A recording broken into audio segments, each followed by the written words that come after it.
Tingnan nyo dito mga paps, oh. Iba alaga aso, sa kanya naman pato. Tingnan nyo, nakakatuwa. Kanina pa yung sunod na sunod sa kanya. Nakikipagharutan din. Ayan dito. Asan na yung pato mo? Oh, hala. Pag nag-jogging ako, jogging din. Oh, jogging din yan? Pag malayo ako, liliparin niya para sa... Yung iba aso yung alaga, ikaw yan. Na ano na?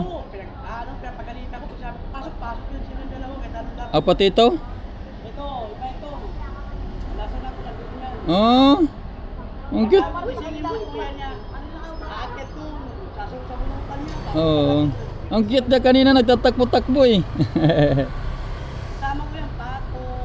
Ha? Oh, nasunod lang din siya.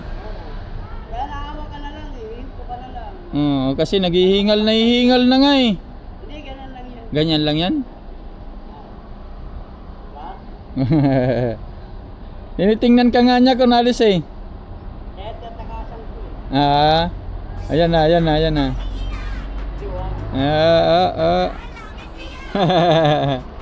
Ang kulit, no? Ang kulit.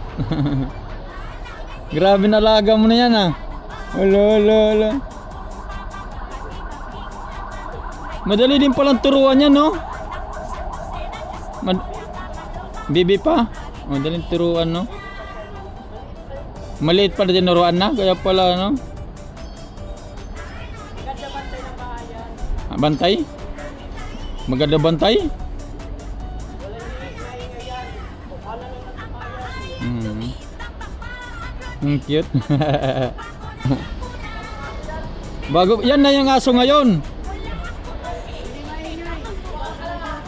Oo, di na maingay. Tuka lang ng tuka nga lang, no? Ha?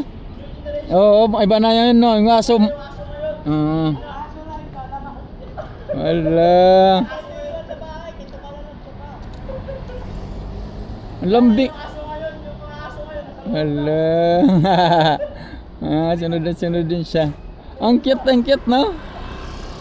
Oh? Ha? Oo, sumusunod, no? Alam niya na kaagad.